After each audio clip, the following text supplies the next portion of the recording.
Okay, so once again, good afternoon, everyone. I'm going to start the class. We're going to end this chapter. Okay,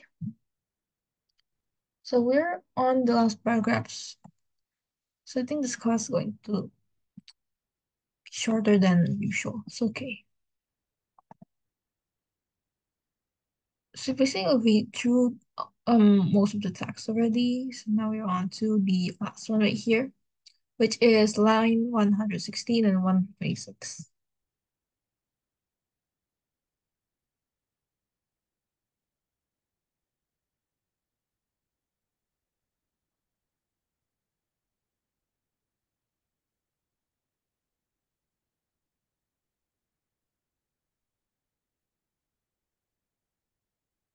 So just to make this quick, do any of you want to volunteer reading the text here? The whole paragraph of this one.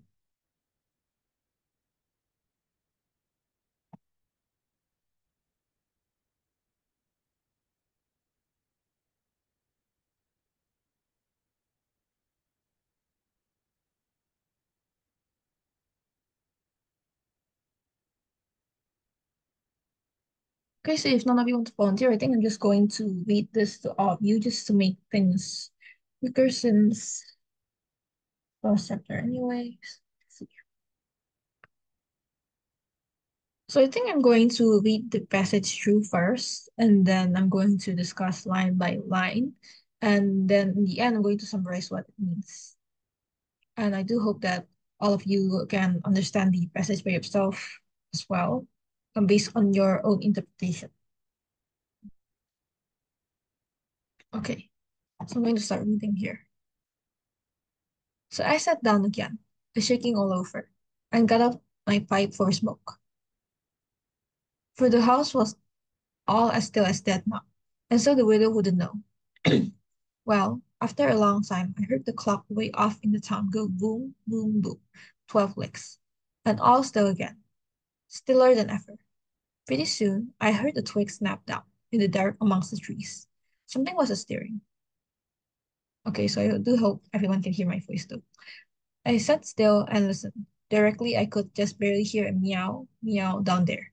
That was good, says I. Meow, meow, as soft as I could. And then I put out the light and scrambled out of the window onto the shed. Then I slipped out down to the ground and crawled in amongst the trees. And sure enough, there was Tom Sawyer waiting for me. Okay, so I guess I'm going to give all of you about a minute or two to just comprehend the whole paragraph first before I move on. So I'm gonna mute myself first.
Okay, so now I'm going to discuss line by line. So we have and 16.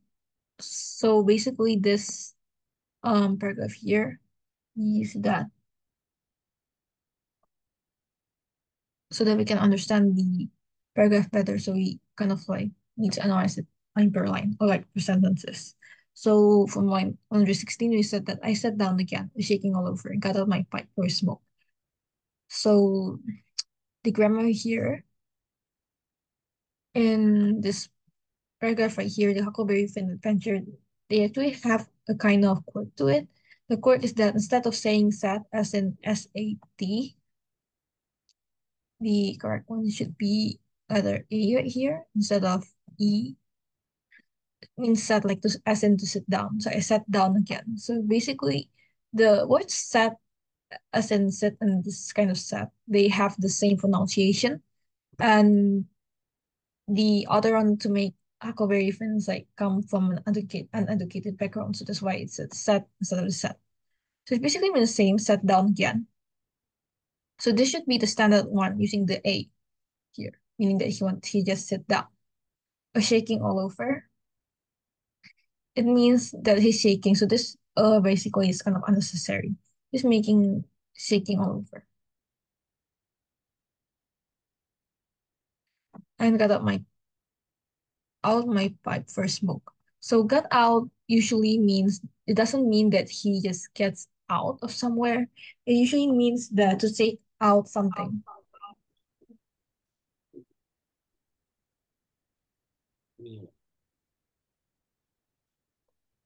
Means taking out something. So it's got out taking out my pipe for smoke. So the word pipe here refers to a smoking pipe.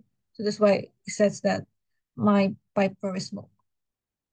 So it's here in the act of smoking using the pipe. Okay, so now for the next line, we have, for the house was all as still as dead now, and so the widow wouldn't know. So right here, it's like in the first sentence, since it is divided by a semicolon, semicolon usually to it's used to divide two sentences, but they are still linked to one another. They still have the same still connect to each other in any kind of means. So that's why it says that. Okay, so it's like a new sentence.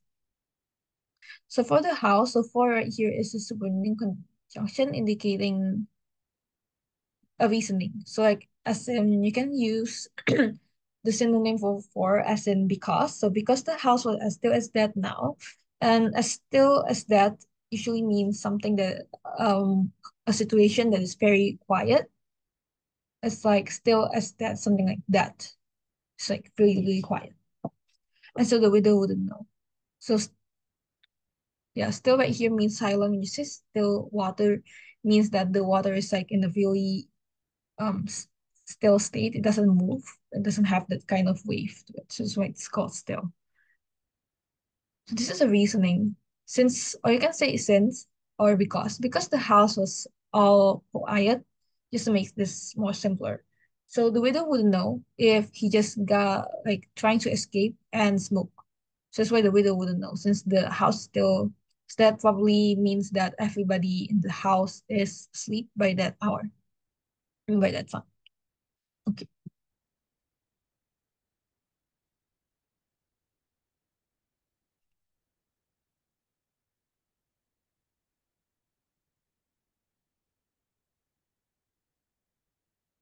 Okay, for line 118.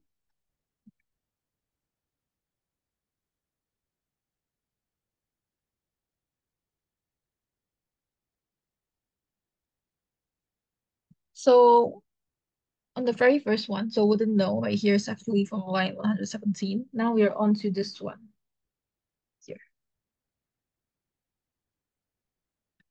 Still connected until this sentence right here. Okay. So well, after a long time, I heard the clock way off in the town go boom, boom, boom, 12 clicks. So well right here is an interjection. An interjection is usually means or used when stating a spontaneous feeling. Usually saying like oops or well, I guess that's it. So that's what an introduction means. Usually it starts with the very first sentence and the person talks just to express their kind of feeling at the time.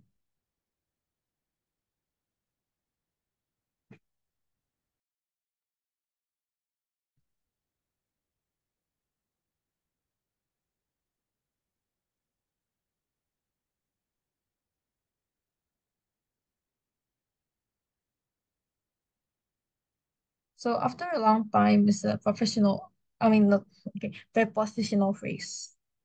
And I'm just going to find the definition. It usually means that to state something like a phrase.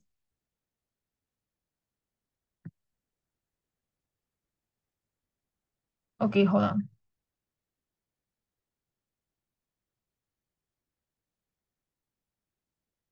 Yeah. Okay. So, okay, I think we all know what a phrase is. A phrase is basically a combination of few words to like add another description to it. So try after a long time is a prepositional phrase. It's a combination of few words, of some words to describe time, just after a long time. I heard the clock away in town go. Okay. So right here, heard is a past tense. The past tense of the word here. Once again, the story tells something about an event that occurs in the past. So go right here. It's basically an infinitive verb here. Usually it means that the go something like this noise right here. It means that this made a sound usually. Would go made this sound usually. How people would describe the sound making of an onomatopoeia is usually a go something. So it's like go boom boom boom. So that what it means. Okay, so on to the next line, which is still the same sentence here. So like I said before, this boom word is an onomatopoeia. And what does it mean? It actually means that a word is goes the same for the meow right here. It's the same, usually a word that is intended to imitate the sound of something. For this one, boom right here, it imitates the sound of the clock, while meow here imitates the sound of a cat. So that's what it means. Okay, it's really hard to pronounce the word. It's the word's pronounced onomatopoeia. Onomatopoeia. So that's what it means. A word that imitates the sound of something. 12 licks here. So 12 licks is usually another term to set 12 strikes. It means that it is currently at 12 a.m. perhaps.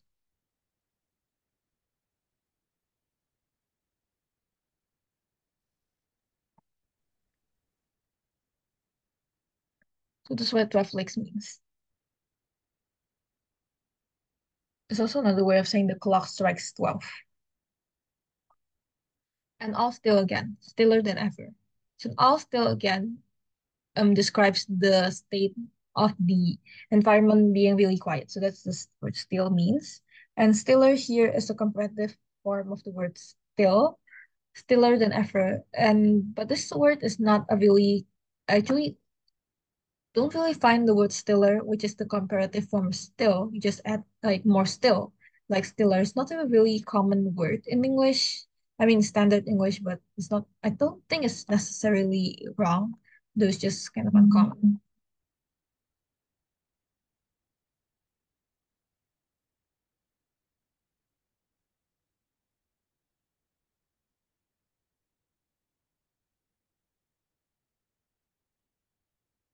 Okay, so next line here. Pretty soon, I heard a twig snap down in the dark amongst the trees. Okay, okay.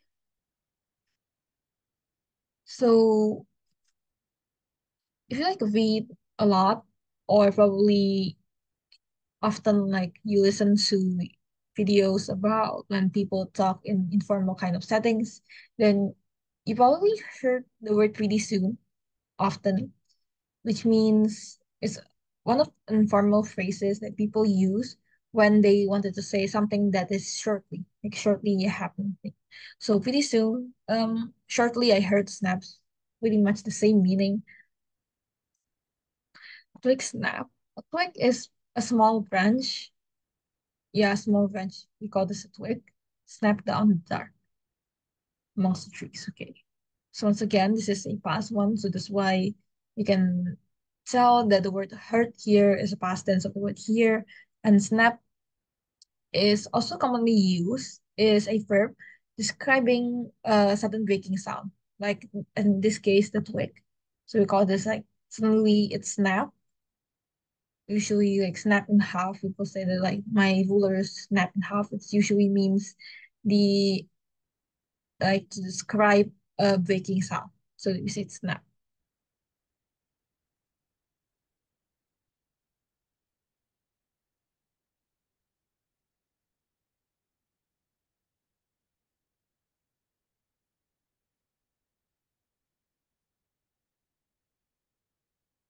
Okay, so this is really interesting. I think, yeah, I think this sentence here is really interesting. Okay, something was a steering. I'm not sure if this is like correct.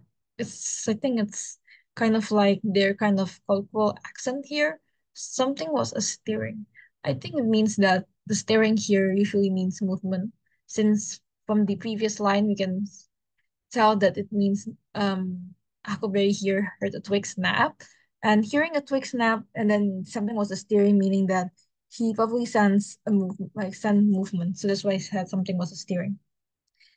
And I sat still and listened. Once again, sat should be with an A, meaning the past tense of the word sit, which is sat, not this kind of sat. I sat still and listened means he sat quietly and just listened in.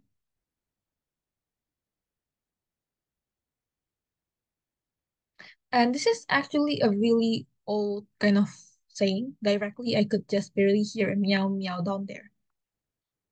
Um, I think this book was released like in the 90s or something, so that's why it just kind of like this really old English.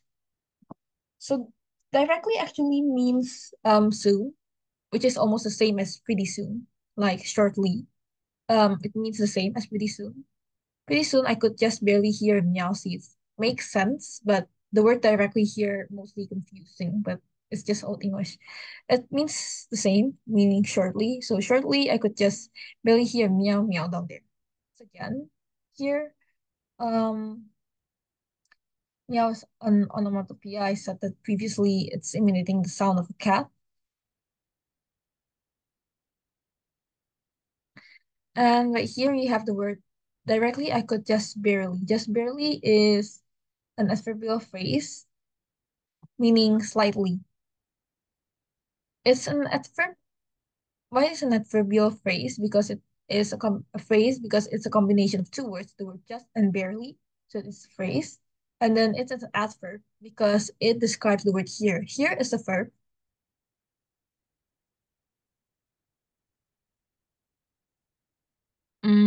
Yeah, directly. No, okay, I could just barely. Okay, so here we know here's a verb. And then just barely right here is the adverb, since it actually adds another information to do it here. So we just say here, it could be, you could just say, imagine that you hear it clearly or not, but based on the adverb, we know that it's just slightly, like he slightly hears something. So that's what an adverb is for, to add an additional information to the verb. And here, right here is an infinitive verb, since it is in its first form. It's not in the past tense kind of form. So it's an infinitive one. Okay, down there. That was good, says I.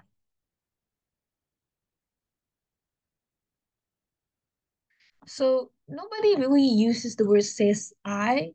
Usually people will say I said, usually,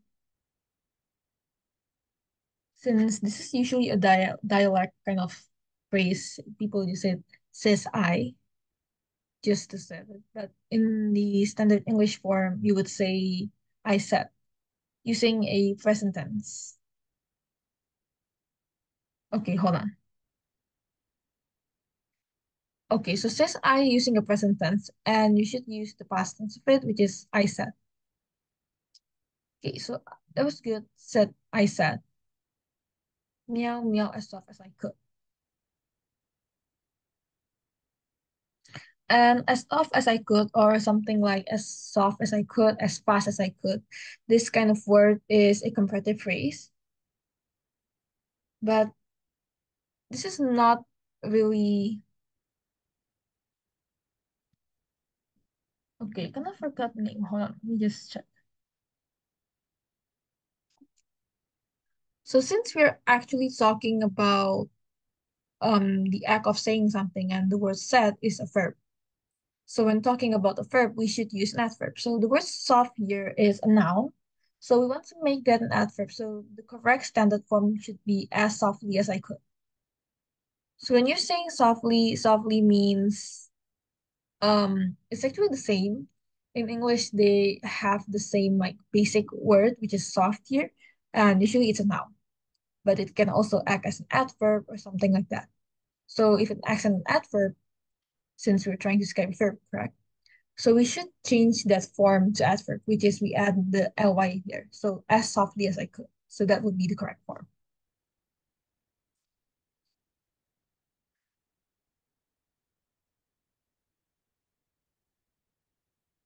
And then I put out the light and scrambled out of the window onto the shed. So and then I put out the light. Put out means is a phrasal verb of the that has a meaning of extinguish. When you say put out the fire, meaning you extinguish the fire, like to okay, let me just find do I have any simple noun? The word extinguish.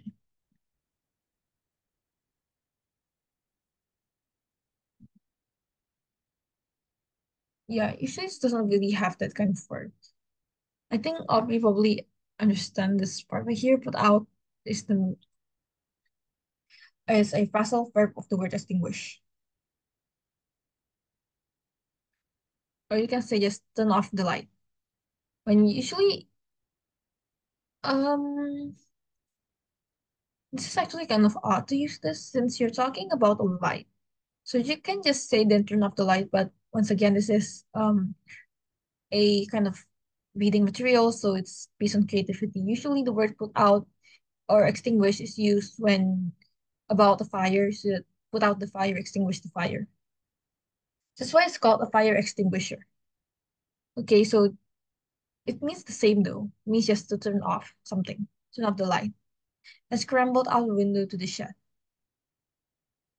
So scrambled out is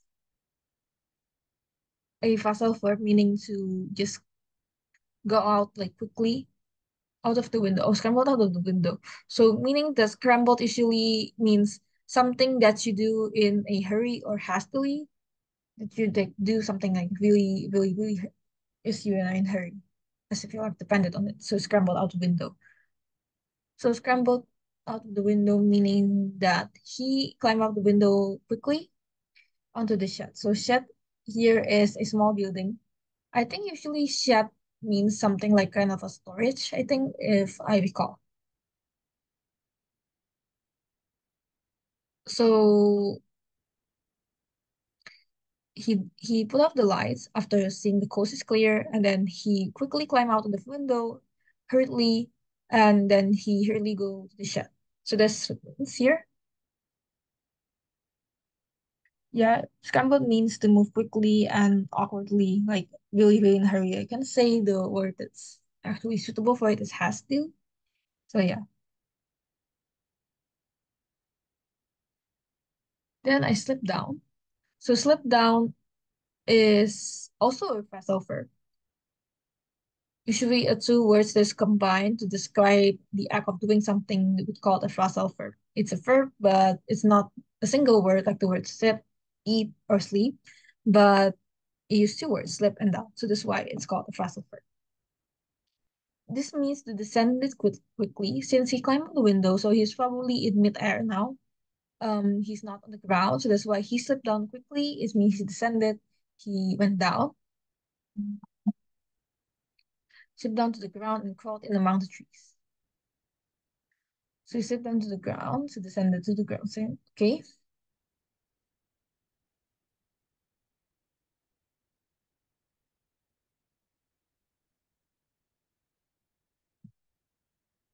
and crawled it among the trees, and sure enough, here there was Tom Sawyer waiting for me. So crawled it among, the word is in among usually means that he is surrounded by that. So when it says among the trees, meaning that he from where he's standing, there are probably lots of trees. So that's why he crawled it among the trees. So among means that he is surrounded by that thing. So if it's among the trees, then he is surrounded by trees.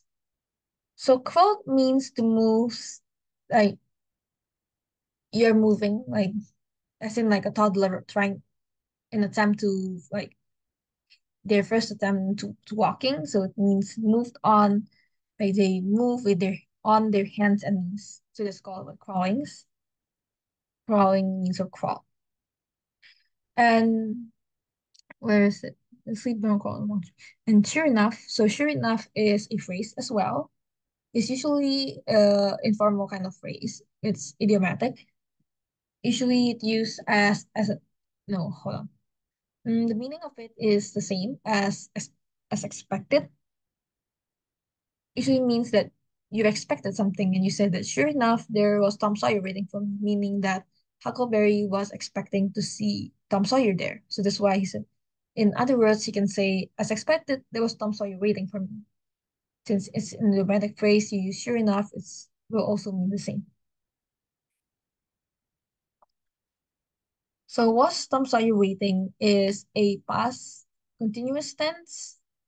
Waiting for me means that someone is, yeah, waiting for you. Doesn't really have any sense about that. So right here, as you can see here, was is a past tense. And then the word waiting here is a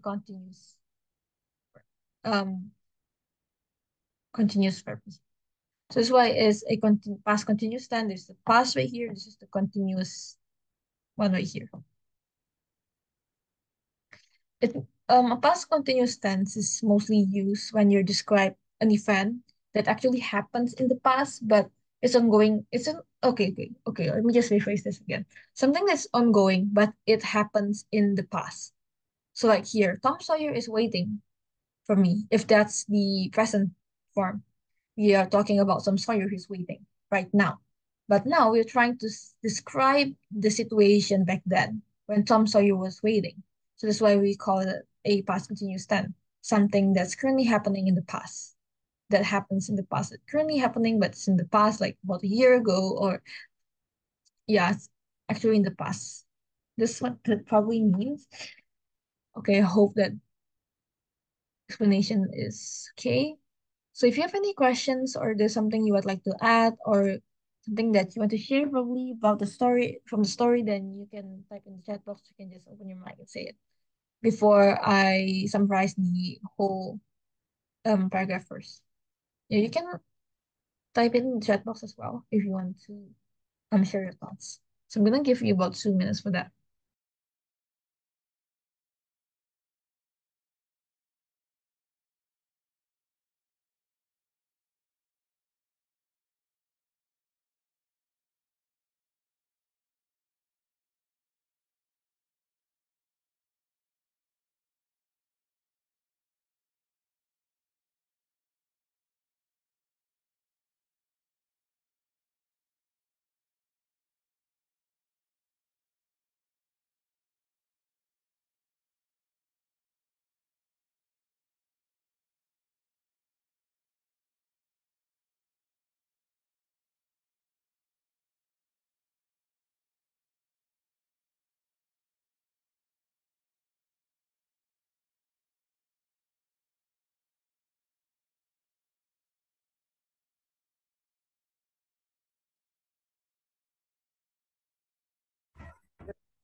Okay, so no one to share your thoughts. It's okay. So I'm just going to make the class quicker since I actually have an assignment due tomorrow.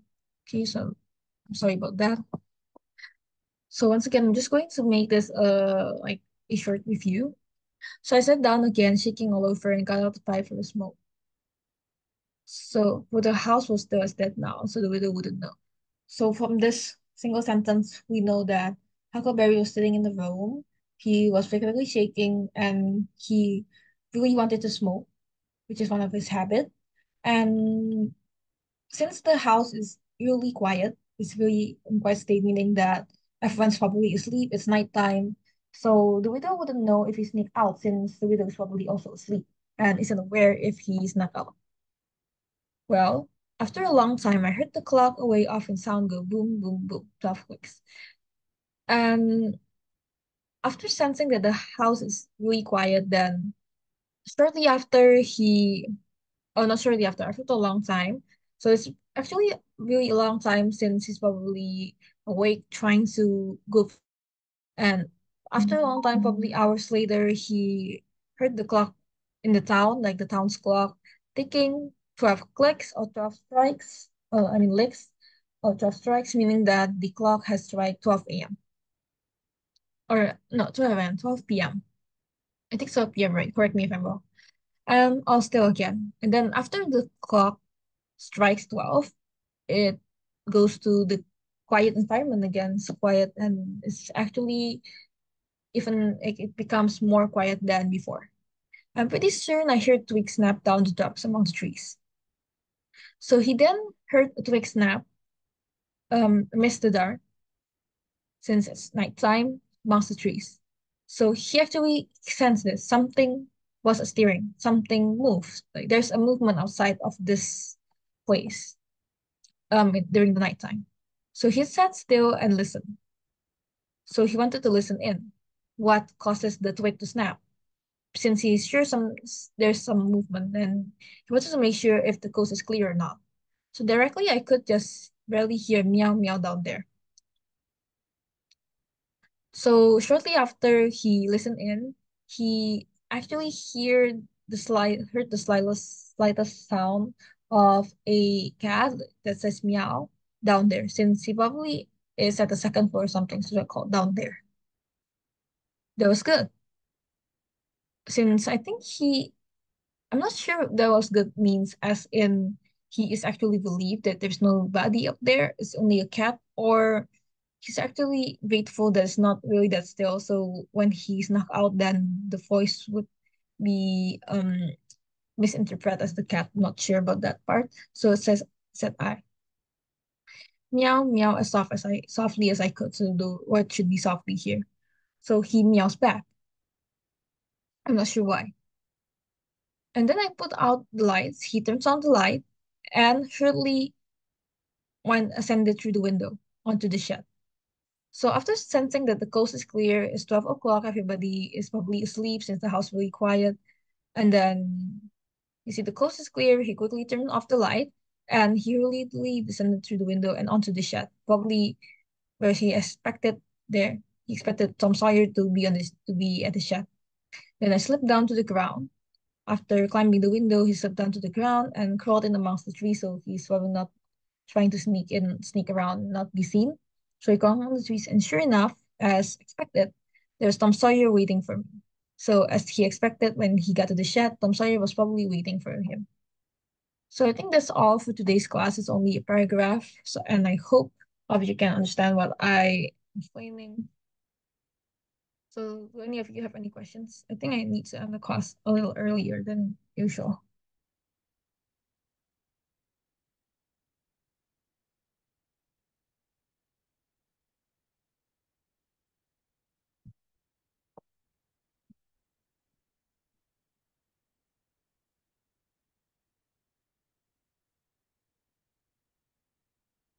Okay, so if none of you have any questions, I guess I'm just going to end the class for now. So I'm going to stop sharing. And all of you can prepare for your next class after this. Okay, so I guess, okay, I'm going to turn off the recording first.